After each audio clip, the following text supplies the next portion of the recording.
बात को पकड़ो, गंभीरता से पकड़ो। तुम प्रभु के अंश हो, प्रकृति के आश्रय से तुम्हें चैन नहीं मिल सकता, शांति नहीं मिल सकती, अमर पद नहीं मिल सकता। तुम भटकते रहोगे, क्लेशित होते रहोगे, भयभीत होते रहोगे। भटकना जन्म मरण। भगवान के एकमात्र आश्रय से तुम्हें विश्राम मिलेगा और कहीं नहीं। जैसे गोस्वामी जी कहते, पायो परम विश्राम राम समान प्रभु नाही कहूं। लेकिन कोई भगवान का आश्रय लेना नहीं चाहता, रुपया का आश्रय लेना चाहता है। वस्तु का बल, पद का बल, परिवार का बल, देह का बल, समाज का बल। तब तक भगवान के दर्शन हो जाएं, लोग बातें बनाते समझते नहीं। अरे द्रौपदी जी अवतार हैं, द्रौपदी जी कोई जन्म नहीं लिए, अवतार हैं, शक्ति का अवतार हैं, यज्ञ कुंड से प्रकट हुई। लेकिन आश्रय दृढ़ तब हुआ इस घटना के बाद, चीरहरण घटना के बाद। नहीं, पांडवों का आश्रय था, सभा का आश्रय था, अपना बल का आश्रय था, दांत का आश्रय लिया। जब सब छूट गया तो गोविंद द्वारिकावासिन। ये चीज समझने, कल कुछ संत भगवान आए थे, उनसे यही चर्चा हो रही थी। आश्रय तत्व पर दृष्टि रखो। कहां आश्रय है तुम्हारा? अंदर से देखो, अभी भगवत प्राप्त हो जाओगे।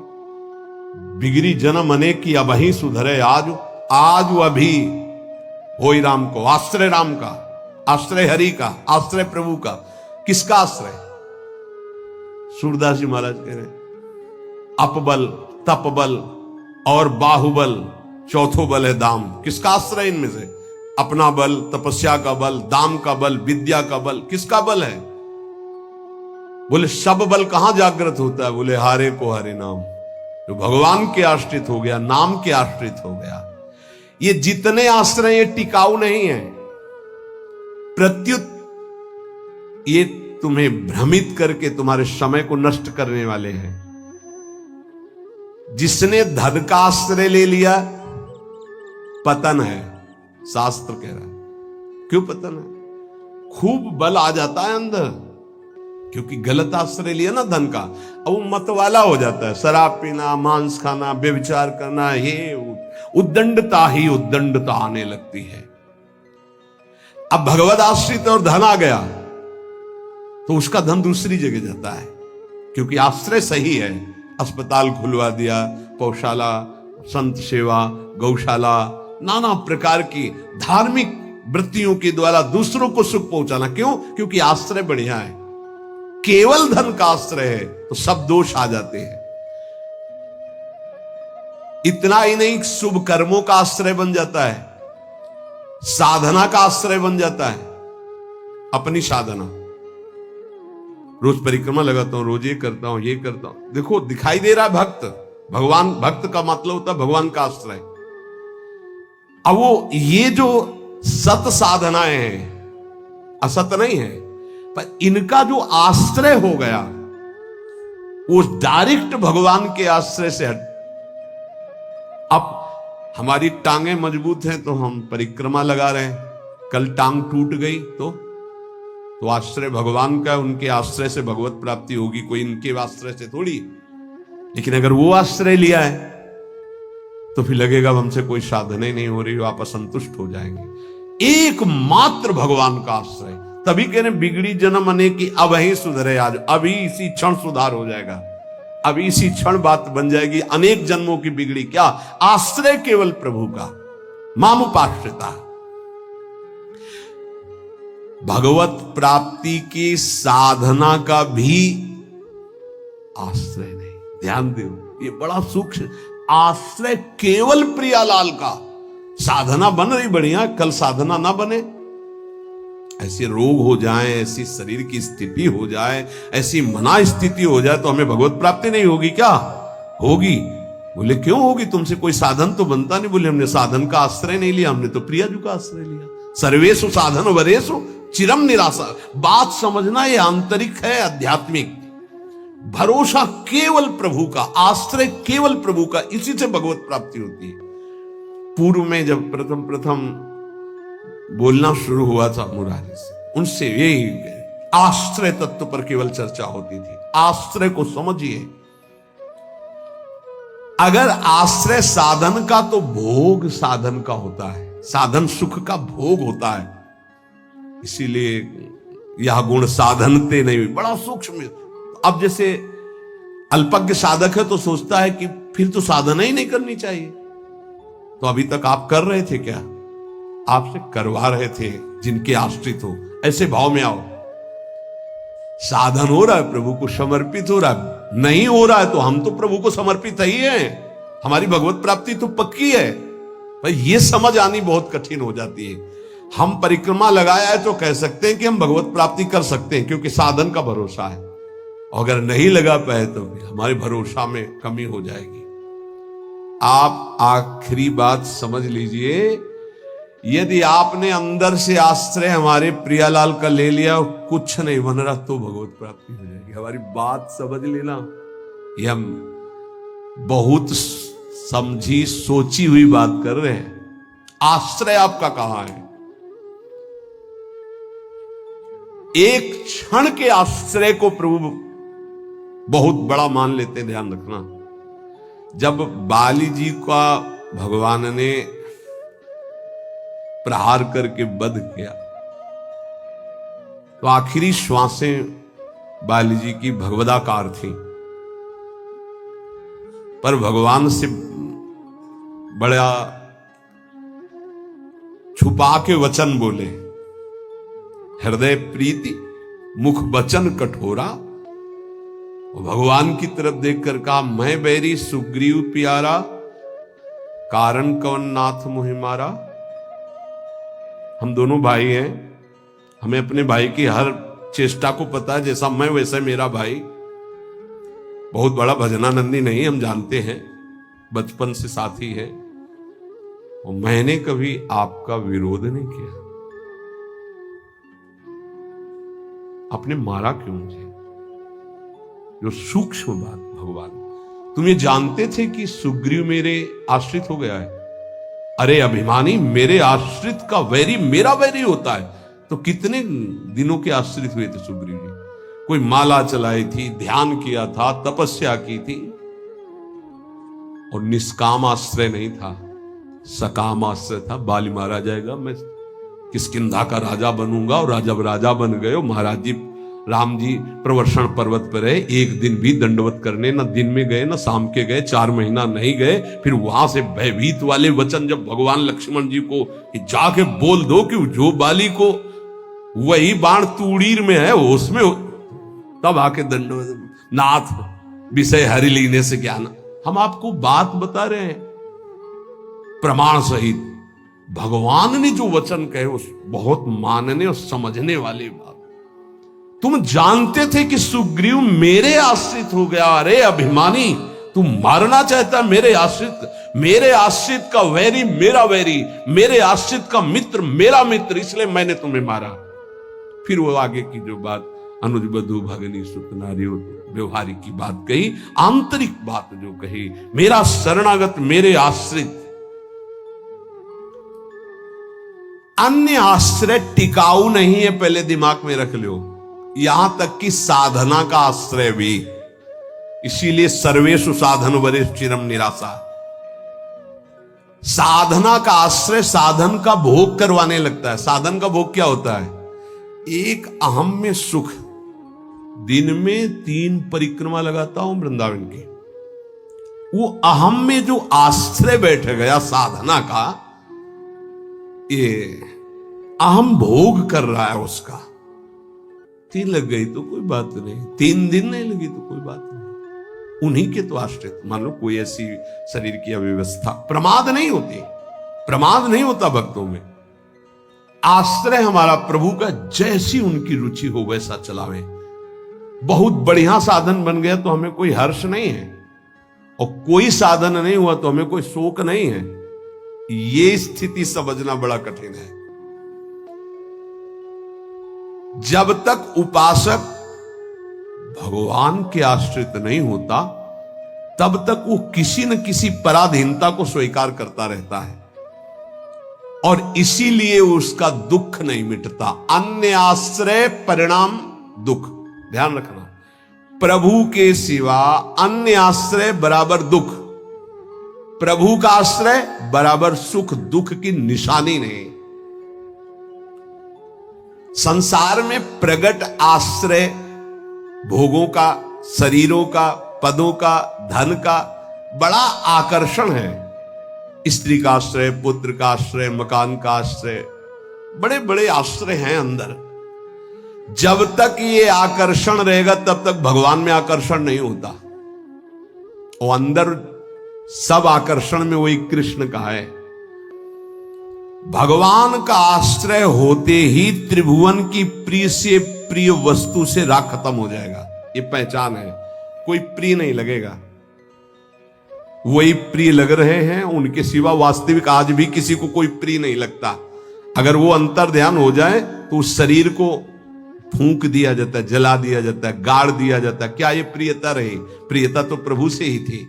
देखो, प्रगट में देखने वाले की दृष्टि में और वर्तमान की स्थिति में बड़ा अंतर हो सकता है। ऐसा नहीं है कि आप जो दृश्य देख रहे हो वो दृश्य वैसा ही हो। आपकी देखने की क्या शैली है? एक बार यही बात अकबर से जब कहा बीरबल ने कि देखी हुई बात गलत हो सकती है, अपना चिंतन जैसा होता है वैसे ही दृश्य दिखाई देता है, उसको भी समझना चाहिए, ना कि जो हमें दिखाई दे रहा है वही सत्य है। ऐसा कैसे हो सकता है? जब हम देख रहे हैं तो सत्य क्यों नहीं हो? तो उनका कभी ऐसा आपके सामने प्रश्न आवे तो बताना, फिर हम आपको उत्तर देंगे। एक दिन जो बादशाह की सैया लगाता था, उसके मन में आया कि जीवन व्यतीत होता जा रहा है फूलों की सैया लगाते हुए बादशाह के लिए, तकिया आ रहा है। 5 मिनट लेट के देखते हैं, बादशाह थोड़ी आ जाएगा इस समय।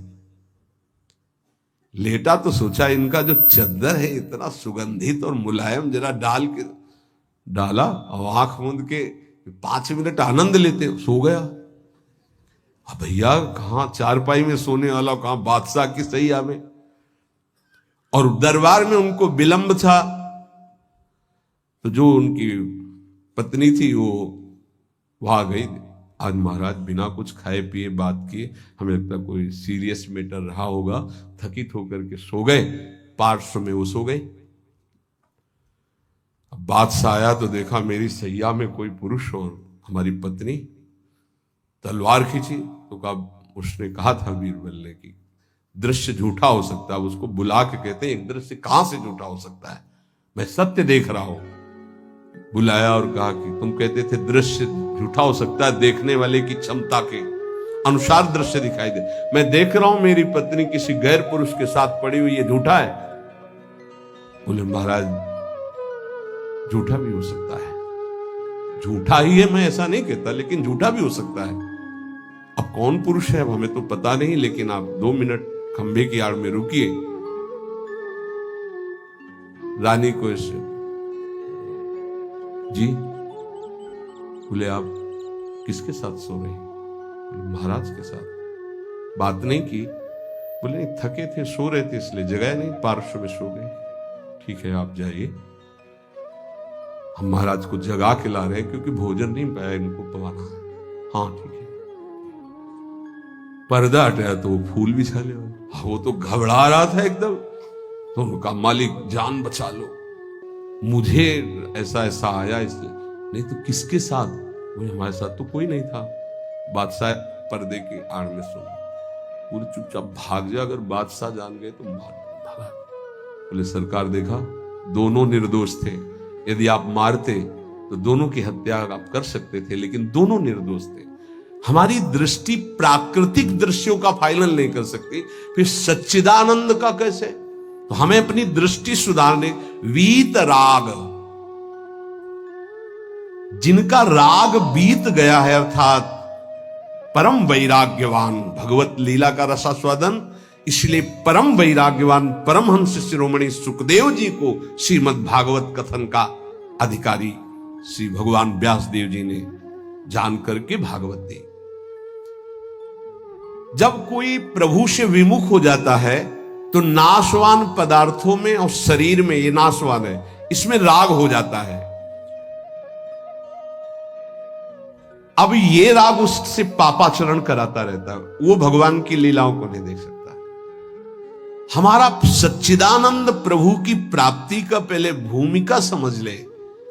जब कोई तीनों रागों से, तीन प्रकृति के गुण, तीन शरीरों की रचना, तीनों लोकों का वैभव, तीनों रागों से जो मुक्त हो जाता है वो भगवत प्राप्त होता है। भगवत प्राप्ति में भी बड़ा भेद है कई तरह का।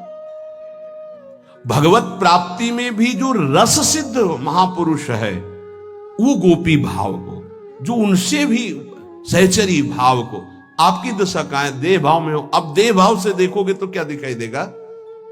जैसा चश्मा वैसे दिखाई देगा। इसलिए लीला का वास्तविक रहस्य कौन जानता है? बोले वीतराग। कौन वीतराग? बोले जो परमात्मा से विमुख है उसका नाशवान प्रकृति के द्वारा रचे हुए वस्तु, व्यक्ति, स्थान, शरीरों में राग हो जाता है। वो राग जिसका नष्ट हो चुका है उसे कहते हैं वीतराग, परमहंस। ये राग कामना पैदा करता रहता है। रजोगुण से राग उत्पन्न होता है और राग से अप्राप्त की प्राप्ति की चाह का नाम कामना है। मैं ये भोग लूं, जो सुना, जो पढ़ा, जो देखा वो भोग लूं, प्रकृति का कामना कहते हैं। कामना जहां उत्पन्न होती है तो प्रिय पदार्थों का भोग भोगने से लोभ होता है, प्रिय पदार्थों के भोगने में बाधा पड़ने पर क्रोध होता है। भगवान कह रहे हैं कि वीतराग भय क्रोधो मनमया मामुपाश्रिता। जिसका राग नष्ट हो चुका है और जिसका क्रोध नष्ट हो चुका है, क्रोधी नहीं और भय नहीं है। भय, जब तक आप पापाचरण करेंगे तो बिना किसी भय के भी आपको भय लगता रहेगा। ध्यान रखना, हृदयों में देख लेना। अगर भय लग रहा है आपको, अव्यक्त भय, कहीं ऐसा ना हो जाए, कहीं ऐसा, आपका मन मलिन है और आपने पापाचरण किए हैं, वो आपको भयभीत करते रहेंगे। जो भगवत शरणागत निर्मल हृदय वाला होता है उसके अंदर निर्भयता आती है। निर्भय, निश्चिंत, निशोक। भगवान कह रहे हैं जो राग रहित है और भय रहित है। भय एक ही जगह आता है। अज्ञान जनित नाशवान शरीरों में राग, भोगों में राग, उस जिससे पापाचरण, तो ये शरीर न नष्ट हो जाए इस बात का भय बना रहता है। कहीं भोग सामग्री न छूट जाए इस बात का भय बना रहता है। और एक मन में अव्यक्त भय बना रहता है, वो पापाचरण का फल। वो एक कल्पनात्मक भय बना रहता है, भयावह, जिसे आजकल भाषा में डिप्रेशन कहते हैं। वो बेमतलब की बातें सोच सोच कर डरता रहेगा। लेकिन भजन, भगवद आश्रय, ये निर्भय करता है, भय नहीं रहता। जब हमारी कामनाओं की आपूर्ति होती है तो क्रोध आता है। लेकिन भक्त की अगर कहीं वो कामना वाला भी अभी है, आपूर्ति होती तो कृपा मनाता, बड़ी कृपा हुई, भले ले दिया, नहीं मेरा मन फंसा देता। पूर्ति हो गई तो बहुत दुलार है, बड़ी प्रभु की दुलार वृत्ति है। वो प्रभु की तरफ ही देखता है, पूर्ति में भी अपूर्ति में। इसलिए ना वो तो लोभ से बंध पाता है ना क्रोध से। वो तो महान पुरुष होते हैं जिनमें कोई कामना नहीं होती, लेकिन प्रायः कामना से ही भक्ति प्रारंभ होती है। जो हमारा अनिष्ट होने की आशंका बनी रहती है, ये अविद्या, अज्ञान, नाशवान पदार्थ, नाशवान शरीर की प्रियता के कारण। तो भय, क्रोध, लोभ, ममता, ये सबका मूल जो है कामना है, काम है। इसी से दोषों की उत्पत्ति होती है। जब तक ये काम है तब तक भगवान की लीलाओं को तुम कैसे जान सकते हो? कैसे जान सकते हो? जब तक तुम्हारे शरीर से काम क्रीड़ा होती है, तुम्हारे अंदर मन में कामनाएं प्रकट होती हैं, तब तक तुम भगवान के चरित्रों का रहस्य नहीं जान सकते। क्योंकि भगवान कह रहे मेरे जो चरित्रों को, मेरे कर्म को, जन्म को दिव्य जान जाता है, उसका पुनर्जन्म नहीं होता, तो कौन जान जाता है? तो बोले वीतराग भय क्रोधाहा। जिनका राग नष्ट हो चुका है, जो निर्भय हो चुके हैं, जिनके हृदय में क्रोध नहीं है, और भगवान कह रहे मनमया मामुपाश्रिता। मनमयाहा, जो मुझ में तल्लीन है, रात दिन नाम जप कर रहे, भगवत ध्यान में। माम उपाश्रिता, मेरे ही आश्रित है, मेरा ही चिंतन, मेरा ही आश्रय। अंदर से किसी से कोई राग नहीं है, किसी भी भोग की भोगने की इच्छा नहीं है। उस इच्छा की जब वृत्ति नहीं तो क्रोध और लोभ की संभावना ही नहीं, और जब इच्छा ही नहीं तो पापाचरण नहीं तो भय नहीं होगी। भय केवल पापाचरण से होता है। निर्विकार हृदय कूटस्थ स्वामी थे, हिमालय में भ्रमण कर रहे थे। एक शेर की गर्जना हुई, घुर्राता हुआ सामने आया तो छड़ी ली हुई थी, पूज्य पादुड़िया बाबा का। ऐसे छड़ी लगा खड़े हो गए, बोले यार सुन, तेरा आहार अगर ये निश्चित हो चुका है तो तू गुर्रा मत इसे खा ले, अगर आहार नहीं निश्चित हुआ है तो तू जा। वो चला गया। कितने निर्भय कि सिंह के सामने भी एकदम ऐसे, क्यों? क्योंकि वीतराग है, शरीर से राग नष्ट हो चुका है। श्री भगवान कह रहे कि माम उपाश्रिता। देखो बहुत सुंदर बात कह रहे, ध्यान देना। अपने लोगों का स्वभाव है बिना आश्रय के जी नहीं सकते, किसी न किसी का आश्रय। शरीर का आश्रय, रुपए का आश्रय, विपरीत शरीर का आश्रय, पद का आश्रय, विविध भोगों का आश्रय, नशा आदि का आश्रय। बिना आश्रय की जी नहीं सकता है, आप ये समझ लो। ऐसी मान्यता हो चुकी है। और आश्रय अगर ये सब छोड़ दे तो अमर हो जाए। उसको लगता है मैं मर जाऊंगा बिना इसके, वो अमर हो जाए। यही माया का भ्रम है। किसी न किसी का आश्रय लिए रहता है, कभी भी वो आश्रय टिकाऊ नहीं है। ध्यान देकर देखिए क्या टिकाऊ है। मनुष्य शरीर टिकाऊ है? नहीं। Bank balance? नहीं। कोई पदार्थ पदवी? नहीं। बहुत ध्यान देने योग्य बात है। परमात्मा के अंश तुम्हारे अंदर जो एक आश्रय लेने की वृत्ति प्रकट हुई है प्रकृति से, यही बंधन है। और इस बंधन को तुम तभी छुड़ा सकते हो जब प्रकृति को जिसने रचा उसका आश्रय ले लो, परमात्मा का, प्रभु का। भगवान का अंश जब तक प्रकृति के कुछ भी आश्रय रखेगा तब तक वो भय, क्रोध, लोभ, राग इनसे पिटता रहेगा। चिंता, शोक, नाना प्रकार की वीत राग। बहुत सुंदर बात है। लीला का निर्विकार स्वरूप अनुभव देखो। अगर गोपी प्रेम में तनिक भी कोई ऐसी बात होती तो परमहंस श्री सुखदेव जी जो लौटकर अपने पिता का मुख नहीं देखा, जब पुकार रहे थे, माता को तो देखा ही नहीं, वो भला ऐसे विलास को कभी गा सकते थे? विचार कर। बृहस्पति शिष्य उद्धव वंदे नंद ब्रज स्त्रीराम पादरेणु भीक्षण सा अंतिम समय स्तव का गायन करते। भीष्म जी उस समय गोपी जनों का चिंतन करते हैं, भगवान की उस लीला विलास का। क्या है ये गोपी प्रेम? कोई ऐसी रहस्यमयी प्रेम वृत्ति है जो बड़े बड़ों को समझ में आने वाली नहीं है। इसलिए गायन करें। गायन से आप रास पंचाध्यायी के फल स्तुति को पढ़िए, उसमें लिखा है ये श्लोक पुरा में याद नहीं, विक्रीडितम ब्रजबधु भीरदम च विष्णु। इस श्लोक में है कि जो श्री कृष्ण की इस रासलीला का जो गोपी जनों के साथ भगवान अद्भुत सुख वर्षा कर रहे हैं, इसका जो गायन करेगा, पाठ करेगा, वो हृदय रोग से रहित हो जाएगा। ये हृदय रोग को निर्मूल करने वाली लीला, अर्थात काम का सर्वनाश करके प्रेम प्रकाशित करने वाली। श्रीमद चतुरासी जी की फल स्तुति में लिखा है, भवजल निधि को नाव और काम पावक को पानी। काम रूपी अग्नि को शांत करने के लिए लीला जल है। चतुरासी जी का गायन निष्काम करके प्रेम प्रकट करता है। यहां प्रार्थना है, अर्थ की तरफ दृष्टि मत ले जाना।